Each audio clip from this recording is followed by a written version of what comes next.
అలాగే విద్య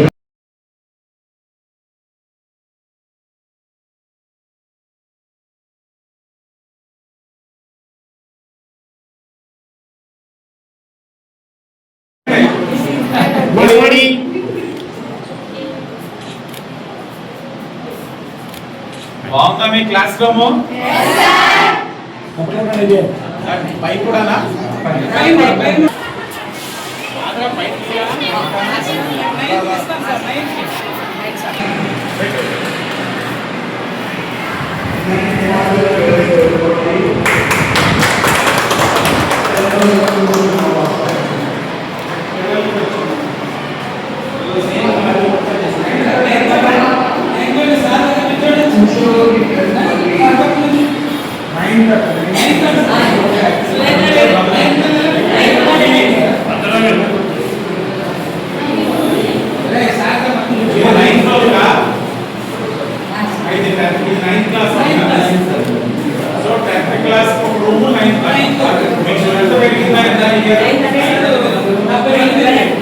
కొంతమంది వచ్చేసానమ్మా.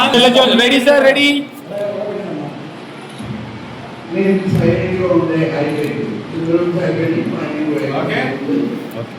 క్లాస్ బాగుందా? ఈ ఫోటో మనం ఎలా పెట్టారు?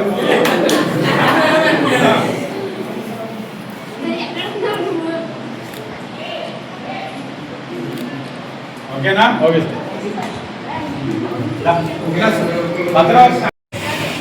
తెచ్చుకుంటావు. 597 నీ పేరు సాయి ప్రవళిక. చూడు, ఆన్ రికార్డ్ పెట్టండి. సాయి ప్రవళిక 600కి 597 తెచ్చుకుంటా, నాకు హామీ ఇస్తా ఉన్నాయి. హామీ ఇది నేను ఇది లోకేష్ గారికి కూడా పంపిస్తాను, మీ మినిస్టర్ గారికి. తెచ్చుకుంటే నేను నీకు ఏది కావాలో అది ఇస్తాను. నువ్వు ఏది అడిగినా నేను ఇస్తాను. అది నీ మాట ఇస్తున్నాను.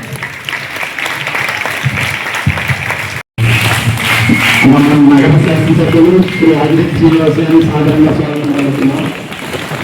అలాగే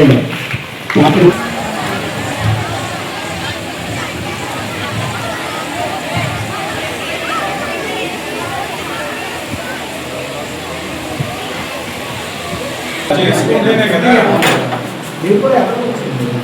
ఫండ్స్ మనకి ఇలా తేగలుగుతున్నాం. Sir ready, sir ready. Okay sir, start చేసి మొత్తం కూటమి నాయకులు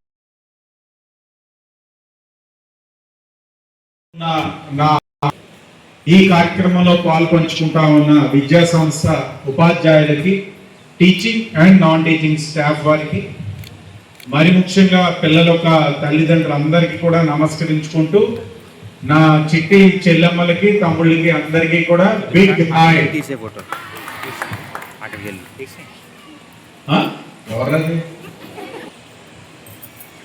నాకు ఎన్నికలప్పుడు ఇక్కడ ఉన్న నాయకులు ఎవరైతే వేదిక మీద ఉన్న ప్రతి ఒక్కరూ నన్ను ప్రధానంగా మోరపూడి ప్రాంతంలో పర్యటిస్తున్నప్పుడు అడిగిన ఒకే ఒక మాట, 8th వరకు ఈ స్కూల్లో చదివిన తర్వాత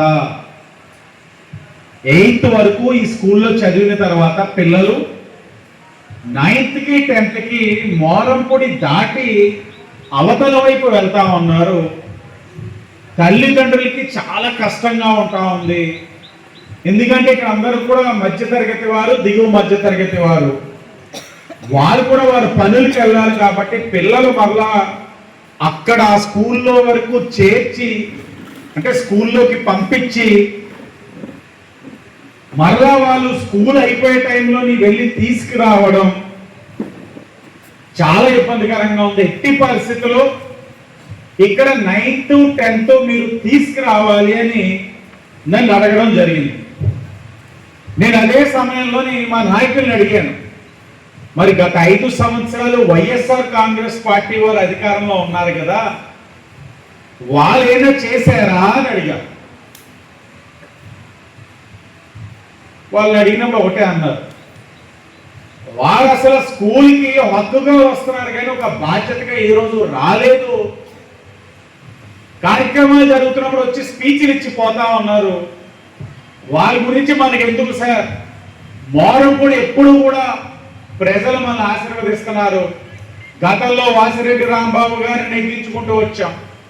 2014లోని ఇక్కడ మన ప్రజలు ఆశీర్వదించారు, 2019లోని భవానీ గారు ఆశీర్వదించారు, ఇప్పుడు మిమ్మల్ని కూడా ఆశీర్వదిస్తారు. మా ప్రజలకి మీరు న్యాయం చేయండి అని వాళ్ళు అడిగారు. కూటమి వచ్చింది. IT and education minister Nara Lokesh గారి యొక్క సహకారంతో ఎమ్మెల్యేగా నేను 9th and 10th ఈ యొక్క ఇన్స్టిట్యూషన్ పర్మిషన్ తీసుకొచ్చానని చాలా గర్వంగా చెప్తా ఉన్నా. ఇప్పుడు 9th 10th ఎక్కడ ఉన్నారు పిల్లలు? 9th and 10th చేతులు ఎత్తండి. మీరు ఒక్కటే ఆలోచించండి, మీ మమ్మీ డాడీ అంటే మీ అమ్మ నాన్నగారితో మాట్లాడాలి. మీకే గాని ఇక్కడ దూర ప్రాంతాలకి వెళ్ళి అక్కడ జాయిన్ అవ్వాలి.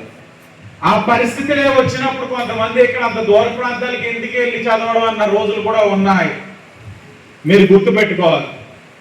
అలాంటిది ఇక్కడ 9th 10th మీకు తీసుకొచ్చాం.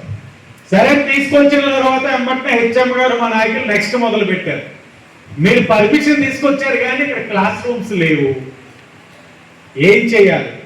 మీరు ఏదో ఒకలాగా గ్రాంట్ తీసుకురండి అన్నారు. రాష్ట్ర ప్రభుత్వంలోనే ఇప్పుడు లోకేష్ గారిని అడిగితే కాదనరు, ఎందుకంటే ఈ ప్రభుత్వం విద్యకంత ప్రాధాన్యత ఇస్తా ఉంది. కానీ మనం పర్మిషన్లు పెట్టుకొని ప్రాసెస్ చేసుకొని ఇవన్నీ జరిగే సమయానికి పిల్లలు ఇబ్బందులు పడతారు. వెంబటనే మనకి నగరంలో ఏదైతే ఇండస్ట్రీ ఉందో ఏపీ పేపర్ మిల్ వారిని అభ్యర్థించగా వారు సానుకూలంగా స్పందించి మేము ఏపీ పేపర్ మిల్ సిఎస్ఆర్ నిధుల ద్వారా విద్యకు అధిక ప్రాధాన్యత ఇస్తా ఉన్నాం, మేము మీకు సహకరిస్తామని మాట ఇచ్చారు. మాట కట్టుబడి ఈరోజు 9th క్లాస్ వారికి 10th క్లాస్ వారికి మంచి రూములు కట్టినందుకు ఏపీ పేపర్ మిల్ వారికి మనస్ఫూర్తిగా అభినందనలు తెలియజేస్తా ఉన్నాం.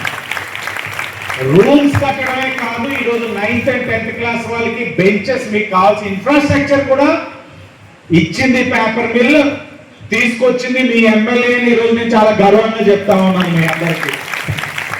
దాంతో పాటు ఇక్కడ చిన్న షెడ్ వేయమన్నారు. దేనికి అంటే రెస్ట్ రూమ్ కావాలి ఆడపిల్లలకి, వాళ్ళకి ఏదైనా రిలాక్స్ అవ్వడానికి కూర్చోవడానికి అని అడిగారు. షెడ్ వేయమంటే పేపర్ మిల్ వారు ఉదారతకి ఇదే నిదర్శనం. షెడ్ ఎందుకంటే ఆడపిల్లలకి కాంక్రీట్ స్లాబ్ వేసేస్తామని చెప్పి మళ్ళా మీ అందరి కోసం మంచి స్లాబ్ కూడా వేశారు. వారికి అభినందనలు తెలియజేస్తా ఉన్నాం. నేను మీ అందరినీ కోరేది ఒకటే, ఎమ్మెల్యేగా నన్ను అడిగిన వెంటనే, గతంలో ఎవరు అడిగినా ఏమీ చేయలే, ఈరోజు ఎమ్మెల్యేగా మీ ఎమ్మెల్యే ఆదిరెడ్డి వాసు మీరు అడిగిన వెంటనే 9th 10th పర్మిషన్ తీసుకొచ్చాడు, 9th 10th వాళ్ళకి రూమ్స్ కట్టించాడు. కానీ నేను మిమ్మల్ని ఇప్పుడు అడుగుతాను, ఏమడుగుతాను? 10th క్లాస్ లో 500 ఎంతమంది ఉన్నారు? 10th లో ఎంతమంది? స్ట్రెంత్ ఎంతమంది? 10th 33. 33లోని 500 మార్క్స్ ఎంతమందికి దాటుతారు? ఏంటి 10 12 చేతులు లేచినాయి? మీ అందరికీ కూడా 100 days action. Never in the history of municipal schools, government schools చరిత్రలో ఎప్పుడు కూడా గవర్నమెంట్ స్కూల్స్ లో 100 days యాక్షన్ ప్లాన్ అని ఇలాంటి యాక్టివిటీ లేదు. అది ఉండడం వల్ల మీకు చాలా మందికి 500 అబౌవ్ దాటిన వారు ఉన్నారు. 2024-25 వచ్చి 10th క్లాస్ లో 500 దాటిన వాళ్ళు 175 మెంబర్స్. 2025-26 ఎంతమందో తెలుసా? 160 ఎంతో ఉంటే 2025-26 280 మెంబర్స్ కి వచ్చింది 500 ఏమో. అంటే 100 మెంబర్స్ పెరిగారు. కారణం 100 days యాక్షన్ ప్లాన్. ఈ ఇయర్ ఇంకా దాటుతారు. మీరు బాగా చదవండి, మీకు అన్ని విధాలుగా ప్రభుత్వం సహకరిస్తా ఉంది. మిమ్మల్ని నేను కోరేది ఒకటే, బాగా చదవాలి, విద్యా సంస్థలోని ఉపాధ్యాయుల పైన గౌరవం ఉండాలి, తల్లిదండ్రుల పైన గౌరవం ఉండాలి. తల్లికి చెప్పుకోలేనిది ఏది చెయ్యకూడదు. అర్థమైందా? తల్లికి, గట్టిగా మీరు రిపీట్ చేయాలి, తల్లికి చెప్పుకోలేనిది ఏమీ చెయ్యకూడదు. అదేంటి సార్ నేను పానీపూరి తింటాను నూడిల్స్ తింటాను మా అమ్మకి చెప్పను కదా సార్ అదేంటి సార్ అలా అడిగేసారని అంటాం.